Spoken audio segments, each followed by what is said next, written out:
Dans ce journal, le Burkina Faso et le Togo ensemble pour la paix aux frontières. L'accord cadre de coopération transfrontalière signé entre les deux pays en est la matérialisation.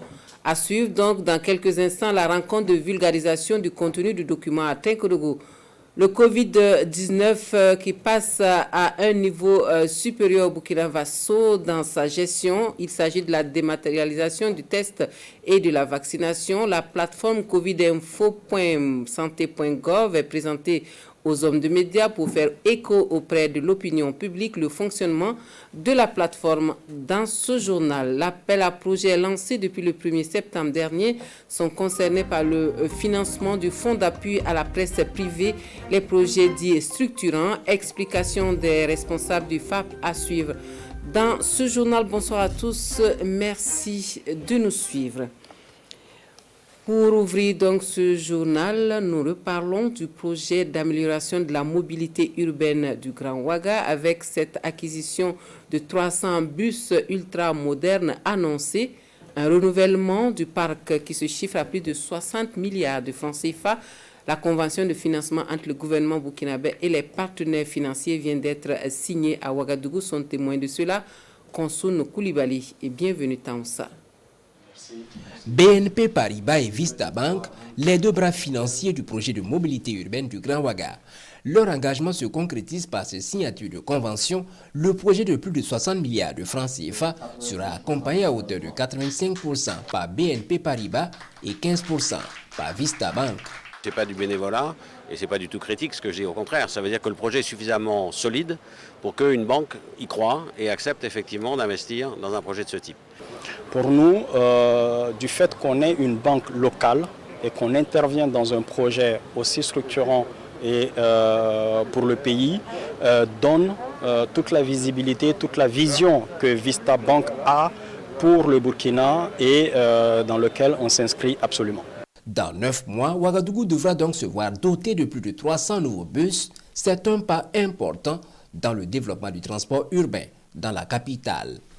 Nous faisons face chaque année à beaucoup d'accidents et développer le transport urbain, surtout au niveau de la ville de Ouagadougou, va contribuer d'abord non seulement à diminuer la pollution, mais aussi à éviter et à diminuer le nombre d'accidents. Nous voulons que les Ouagalais changent leur mode de déplacement. Du mode individuel auquel nous sommes tous habitués à enfourcher notre moto ou notre vélo, il faut qu'on passe au mode collectif qui a plusieurs avantages. Un avantage sur le plan sanitaire, parce qu'il y a moins de maladies. Les institutions signataires s'engagent à jouer leur partition pour la mise en œuvre effective du projet d'urbanisation de la ville. Ce projet, selon le premier responsable de la commune de Ouagadougou, va permettre la création d'emplois au plan local à travers la restructuration de la Sotraco et la construction d'infrastructures. Un accord cadre de coopération transfrontalière qui engage le Burkina Faso et le Togo à renforcer davantage leur collaboration pour un meilleur épanouissement des populations le long des frontières des deux pays. Le document cadre est porté à la connaissance des différents acteurs. Nous allons à Tinkodougou pour la séance de vulgarisation qui permet à chaque partie d'exprimer ses attentes de cette nouvelle dynamique. Le compte-rendu est signé Ali Doubadini et Issa Kanana. Les acteurs frontaliers des régions du centre-est et de l'est du Burkina Faso et ceux de la région des Savanes au Togo s'approprient ici à Tinkodougou l'accord cadre de coopération transfrontalière entre les deux pays. C'est un accord signé en octobre 2019 par les gouvernements burkinabé et togolais. Son objectif, promouvoir les relations de bon voisinage entre les deux pays. Des espaces frontaliers bien développés et sécurisés, je crois que ça profite à tout le pays, bien entendu. Parce que le pays est encadré par des frontières. Imaginez que partout, ce soit la mise en œuvre de l'accord cadre de coopération transfrontalière, il reste quoi encore? Le milieu va en profiter. La sécurité, l'aménagement du territoire, le sport et la culture, la libre circulation des personnes et des biens, voilà entre autres les champs d'intervention de cet accord cadre. Un accord cadre qui devrait surtout favoriser l'émergence de plusieurs projets dans l'intérêt des populations. à travers cette coopération transfrontalière, par exemple, les communes frontalières peuvent créer des groupements locaux de coopération transfrontalière et à travers lesquels elles vont élaborer des plans transfrontaliers de développement local qui pourront concerner aussi bien les investissements que les renforcements de capacités en termes de formation et de sensibilisation des populations frontalières et des acteurs frontaliers. Cet atelier conjoint de vulgarisation de l'accord cadre transfrontalier entre le Burkina Faso et le Togo est soutenu par la coopération allemande à travers la GIZ. Il s'inscrit dans le cadre du projet d'appui au programme frontière de l'Union africaine. Retour à Ouaga pour cette concertation sur la sécurité nucléaire au Burkina Faso. Des experts de l'Agence internationale de l'énergie atomique viennent de boucler un séjour dans la capitale burkinabé avec pour mission d'accompagner le pays des hommes intègres dans la mise en œuvre de son régime de sécurité nucléaire, notamment la sécurité des matières radioactives. Les conclusions des travaux avec Issa Kafando et Maxime Zongo. 2 semaines durant, les experts venus du Niger, du Sénégal, du Liban et du Burkina ont travaillé pour apporter des réponses aux interrogations en matière de sécurité nucléaire au Faso. Des travaux qui ont permis d'apprécier le niveau de performance de notre régime de sécurité nucléaire. Dans notre vie quotidienne, nous avons le nucléaire avec nous. Que cela soit dans nos travaux publics, que cela soit dans nos activités minières, que cela soit au niveau de la santé, parce que quand vous allez faire une radio, vous ne savez pas comment on fait pour voir à l'intérieur de votre corps. Donc il y a bien d'autres éléments qui sont très importants, qui font que dans un contexte d'insécurité, donc la question nucléaire peut nous retrouver ou même nous rattraper. C'est la raison pour laquelle le Burkina Faso, en tant que membre de l'EIA, a la possibilité, et c'est ce qui a été fait, de demander à ses pairs de venir voir quel est l'effort qui est fait par le gouvernement en matière de sécurité nucléaire. Au terme de leurs travaux, les experts ont pu identifier des insuffisances, mais aussi faire des recommandations et des suggestions. Au nombre des recommandations, on retiendra la nécessité de formaliser le cadre de concertation, l'élaboration de procédures de communication et d'intervention, ainsi que la conduite périodique d'exercices pour mieux se préparer à répondre avec efficacité aux événements de sécurité nucléaire.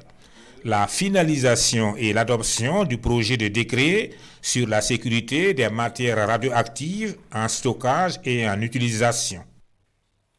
Et le pôle urbain de Basenko dans la périphérie nord de Ouagadougou qui bénéficie d'un appui conseil pour des opérations d'aménagement plus structurants. Il s'agira de proposer des solutions pertinentes de logement à prix abordable. La mission qui est soutenue par l'UEMOA est lancée au cours d'un atelier en présence de Rasmane Zoundi et Moumouni Soubega. La commission de l'UEMOA aux côtés du Burkina Faso pour relever le défi de l'accès de tous à un logement décent.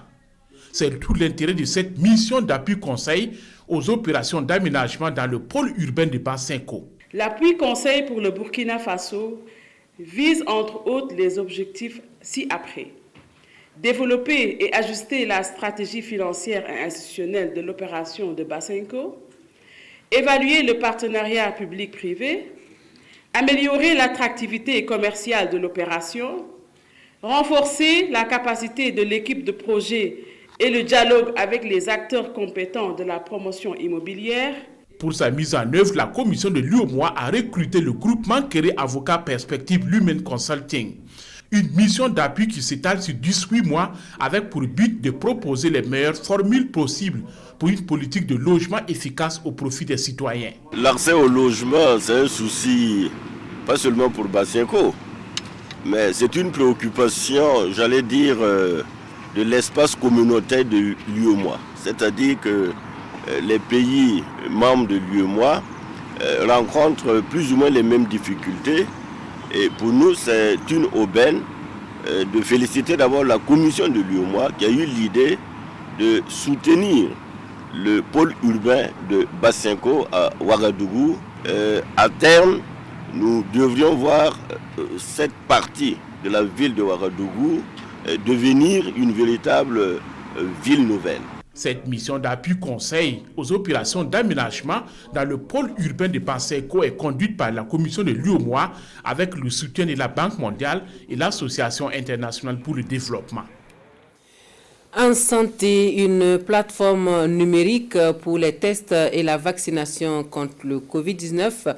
Le ministère de la Santé explique le fonctionnement de la plateforme et les raisons de cette dématérialisation. Aux journalistes Alidou Badini et Sanoua Christine Koulibaly nous font écho. covidinfo.santé.gov, la plateforme qui vous facilite l'accès aux services de santé liés au Covid-19. Sur cette plateforme, il est possible depuis peu d'identifier un site de prélèvement Covid-19, de prendre son rendez-vous pour un test, d'effectuer son paiement et enfin télécharger le résultat.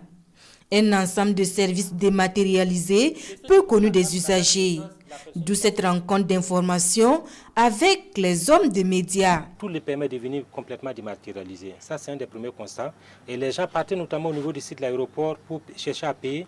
Pourtant, la plateforme a été mise en place pour permettre à tout le monde, non seulement d'anticiper déjà sur le voyage, à la maison de pouvoir prendre son rendez-vous et de payer et d'aller maintenant sur le site de voyage maintenant pour faire son prélèvement. Pour ceux qui ont opté pour la vaccination, la plateforme offre l'opportunité de télécharger le pass sanitaire. Il est très important pour celui qui part pour se faire vacciner, d'abord d'être sûr que le carnet provisoire bleu qu'on met à sa disposition contient notamment son identifiant unique et puis son numéro de téléphone personnel. Et ça, c'est très important.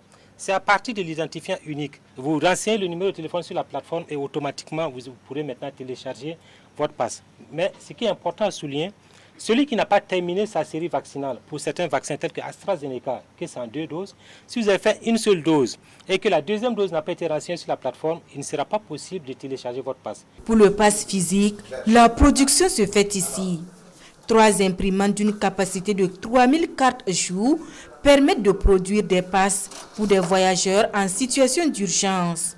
Et bientôt, les différentes régions disposeront de moyens de production de passes sanitaires, foi du directeur des systèmes d'information en santé. Et la vaccination des enfants de 0 à 5 ans contre le Covid-19 qui se prépare activement avec la formation en amont de ceux chargés de la promotion de cette vaccination. Ils sont plus de 200 qui bénéficient de la formation pour servir de relais dans leur communauté. Explication Nongbakuda, Sanoua Christine Koulibaly. Ils sont au nombre de 220. Ils reçoivent ici une formation qui va leur permettre de servir de relais au niveau de leur communauté respective.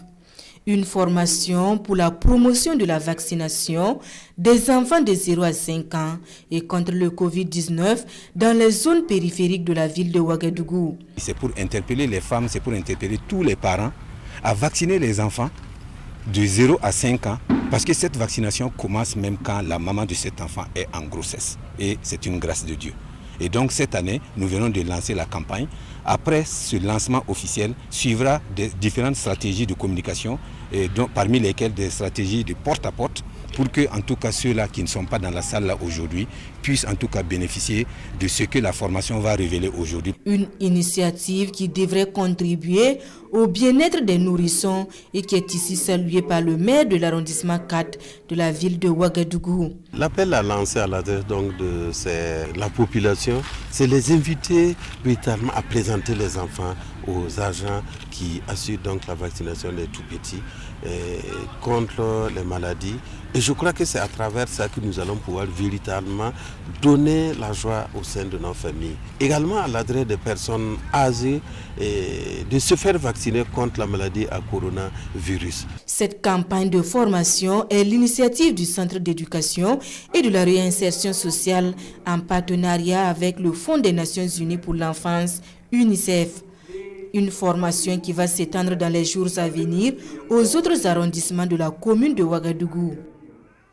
Éducation à présent avec cette session de formation au profit des enseignants des classes préparatoires aux grandes écoles et des centres de préparation à l'agrégat de l'enseignement secondaire.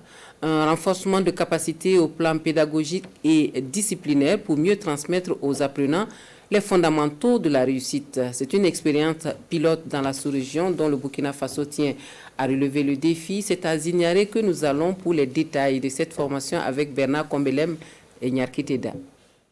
C'est une retraite à Zignaré des experts de l'enseignement scientifique du Burkina. Un conclave pour trouver les voies et moyens pour mieux préparer les bacheliers des lycées scientifiques dans leur carrière professionnelle. Pour y arriver, le Burkina expérimente la mise en œuvre des classes préparatoires dans les grandes écoles à Ouagadougou et Bobo-Dioulasso avec 96 élèves dès cette rentrée scolaire. Nous avons décidé de créer 2 centres de préparation à côté des grands lycées scientifiques que nous avons, celui du lycée scientifique national de Ouagadougou et celui de Bobo, pour que on donne la chance à des élèves admis au baccalauréat série C, D, E, de très bon niveau, de pouvoir passer 2 ans, se préparer pour ensuite entrer pour, on va dire, une bonne partie dans les grandes écoles pour devenir des ingénieurs et contribuer au développement de leur pays ou du monde entier. À côté des classes préparatoires dans les grandes écoles, un centre préparatoire à l'agrégation de l'enseignement secondaire est également fonctionnel à travers l'école normale supérieure de Koudougou avec 60 élèves. L'école normale supérieure de Koudougou formera à partir de cette année des agrégés de l'enseignement secondaire. Et ces agrégés-là sont des enseignants d'élite qui vont intervenir dans les lycées scientifiques, qui vont intervenir dans des centres de préparation à l'agrégation ou dans des centres de préparation aux grandes écoles.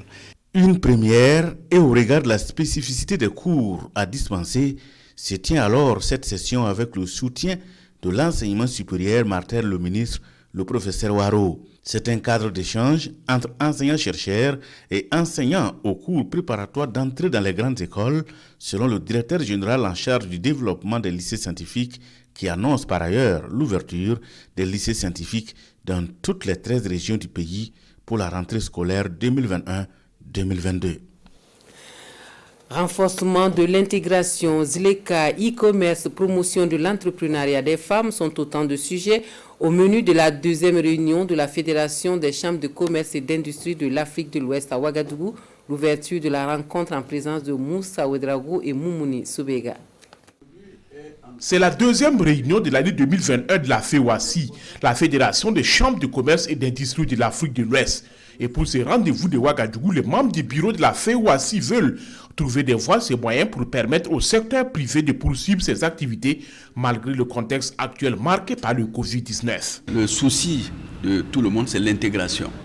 Et on parle de ZLECAF, etc. Donc ce sont ces différents sujets que nous voulons aborder et aussi tendre la main à la jeunesse par rapport à la digitalisation et aussi faire de telle sorte que nos femmes soient outillées pour pouvoir faciliter l'entrepreneuriat.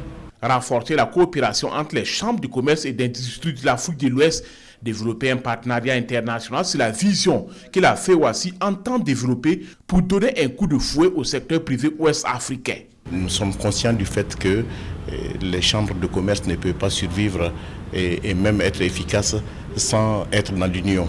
Nous avons aussi affaire à des unions comme l'Union européenne et comme d'autres organisations sous-régionales. Le président Fama parlait d'une rencontre avec le Vietnam. Si ce n'est pas dans le contexte de la Chambre de l'Afrique de l'Ouest, il aurait été difficile de pouvoir avoir ce genre de contacts. La FEWASI envisage également un partenariat avec des structures comme la Facilité ICR et la coopération allemande GIZ sur les entreprises dirigées par des femmes dans les chaînes de valeur agricole transfrontalières. Institution mise en place par les chefs d'État de la CEDEAO, la FEWASI a pour mandat essentiel de renforcer l'intégration régionale et de promouvoir les activités du secteur privé dans l'espace CEDEAO. Et la Chambre des métiers de l'artisanat qui poursuit son opération de séduction auprès des institutions, le ministère en charge de la jeunesse s'engage dans un partenariat gagnant-gagnant avec la CEMABF. Une convention est signée entre les deux parties dans ce sens. Les termes exacts avec Gérard Sommet et Nyarki Teda. Entre le ministère en charge de la jeunesse, de la promotion de l'entrepreneuriat et de l'emploi et la Chambre des métiers de l'artisanat du Burkina, le partenariat est désormais scellé. La signature de convention va permettre d'accroître l'offre de formation professionnelle ainsi que les opportunités d'insertion des jeunes. Il s'agit donc de travailler en synergie et pour donc le développement et la promotion de la formation professionnelle par apprentissage, la formation professionnelle du type dual. Et vous savez donc que la CEMABF regroupe donc l'ensemble des artisans donc du Burkina et qui exercent, comme l'avait dit donc Madame la ministre, dans plus de 200 métiers et qui regroupe plus de 2 millions d'acteurs. C'est un projet de longue date qui se concrétise ici selon la présidente de la Chambre des métiers de l'artisanat du Burkina. Une concrétisation qui va renforcer la capacité des acteurs de l'artisanat. Des jeunes et des femmes qui ont besoin de renforcement de capacité, qui ont besoin en tout cas d'employabilité, et c'est ce qui matérialise cette convention. Donc pour nous, c'est du gagné parce que c'est le souhait majeur des artisans.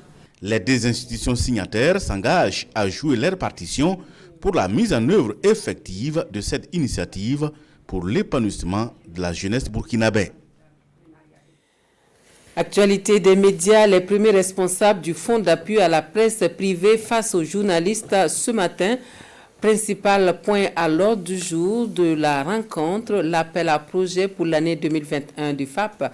Lancé le 1er septembre dernier, l'appel à projet concerne le financement de projets structurants selon les termes de l'appel. Plus de précisions avec Roger Cam et Caroline Ouari.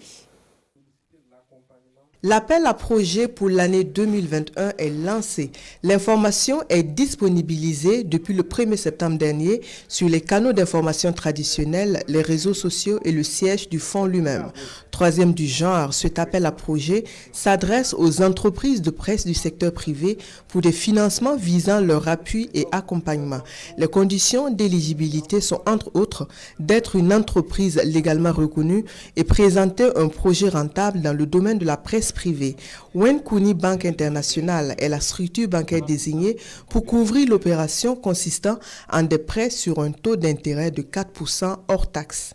Le gouvernement burkinabé a créé des conditions particulières d'accès au crédit pour les entreprises de presse privée.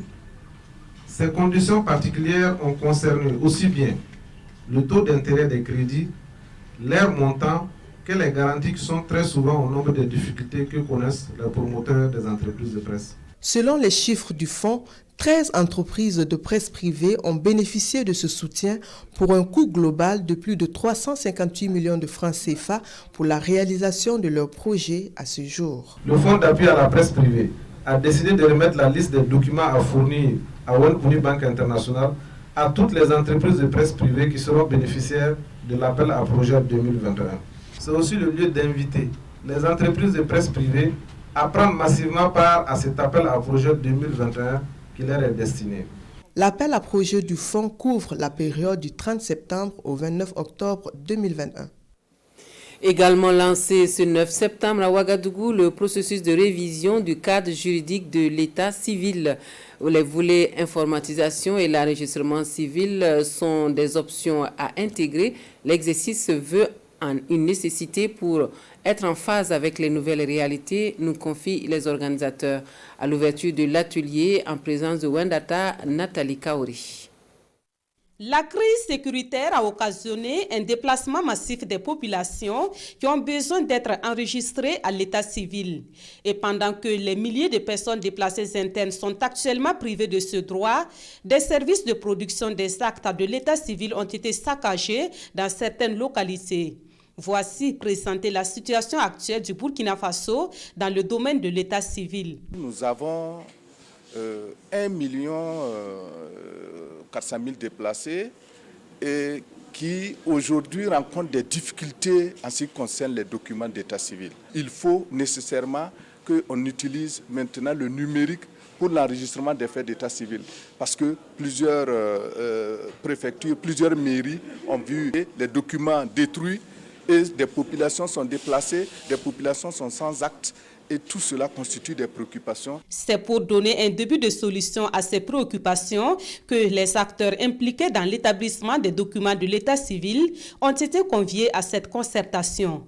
Les conclusions de leurs travaux serviront de base pour la révision du cadre juridique du Burkina Faso dans le domaine de l'état civil. Il est nécessaire que les textes qui encadrent l'état civil puisse évoluer afin que le rôle et les responsabilités spécifiques des différents acteurs soient clairement définis dans la loi.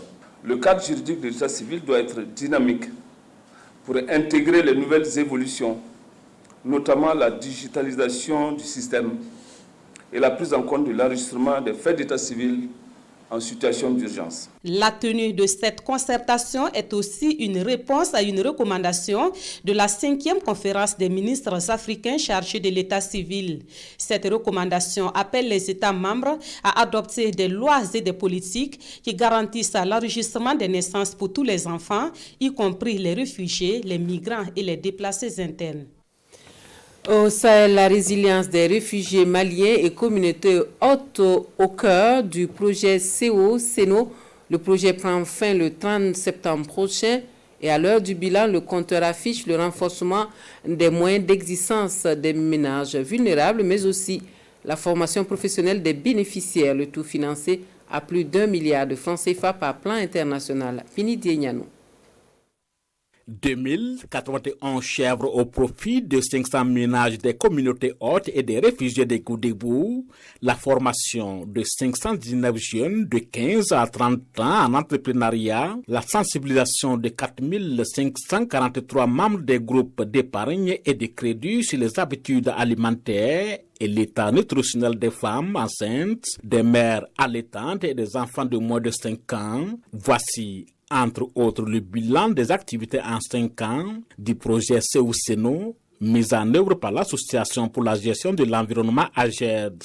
L'ensemble des acteurs ont su inventer en tout cas les solutions pour pouvoir atteindre les résultats du projet. Le projet a énormément contribué à améliorer les conditions de vie des personnes que nous avons considérées comme étant les cibles privilégiées, notamment les réfugiés maliens et les familles, les ménages hôtes. Le projet prend fin ce 30 septembre. On est un peu triste que le projet finisse, mais du moment que le projet a tout fait pour nous aider, nous aussi, de notre côté, nous allons tout faire pour avancer. C'est le lieu aussi pour moi de dire aux bénéficiaires qu'ils doivent s'approprier tous les résultats qui ont été engagés afin de pérenniser les actions qui ont été mises en œuvre pendant 5 ans. Pour le plan international, principal bailleur de fonds, le projet CO-SENO prend fin certes, mais 3 autres projets sont en éclosion et qui vont concerner le domaine de la paix, la cohésion sociale, l'éducation et la protection, ainsi que la formation professionnelle. En Côte d'Ivoire, le Festival des musiques urbaines d'Anoumambo, édition 2021, un rendez-vous de l'intégration par la musique qui renoue avec son public après celui manqué de 2020.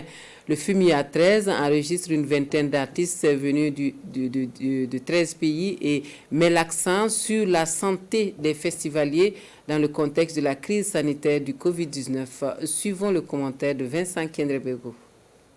Nous sommes à Abidjan. Le FEMIA 2021 a pris ses quartiers à l'Institut national de la jeunesse et des sports de Côte d'Ivoire. L'espace ressemble à une fourmilière. Ça et là, techniciens de son, machinistes, ouvriers, tous s'activent. Le commissaire général de FEMIA est présent. Il fait la revue des sites pour s'assurer que tout va bien. L'accent est mis sur le respect des gestes barrières pour la santé des festivaliers. Cette année, nous mettons un accent particulier sur le volet sanitaire. Et là, nous sommes avec les agents de l'Institut national de l'hygiène publique qui sont venus, qui vont nous accompagner sur le volet sanitaire et qui vont prendre toutes les dispositions. Donc, comme il y aura un centre de vaccination installé, un centre de prélèvement, il fallait déjà qu'on repère les positionnements pour pouvoir le faire. Une vingtaine d'artistes, dont Kofi Olomide et Flobi, prennent part à cette 13e édition du FEMUA qui a pour pays invité d'honneur le Sénégal. Le spectacle sera au rendez-vous, mais comme à son habitude, le FEMUA va joindre l'utile à l'agréable. Le FEMUA, c'est désormais une plateforme d'échange, de rencontres et de formation des jeunes. À côté donc des concerts, à côté du sport, c'est une tribune que nous avons voulu dédier à cette frange de la population qui est la plus nombreuse, les jeunes. Le FEMUA est un événement fortement médiatisé. Cette année, pas moins de 150 médias ont été accrédités. Concernant les accréditations, on a reçu beaucoup de demandes de presse nationale et internationale. Donc nous avons prévu les accréditations en fonction. On a des presses partenaires également qui nous ont fait part de leurs besoins en matière d'accréditation. Ça a été préparé, ça a été vraiment élaboré, tout a été mis de côté pour satisfaire donc aux demandes de tous ces médias-là. C'est de faire connaître effectivement le FEMIA au travers du monde entier. Donc c'est important pour nous effectivement de faire venir la presse internationale. Tu ne peux pas faire un festival et rester sur le plan local, ce n'est pas normal.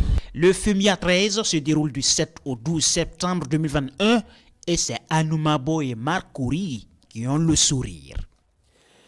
Fin des actualités dans cette édition. Merci de nous avoir suivis. Dernière version des informations sur la télévision du Burkina à 23h dans une présentation de Hahadi Sandamba.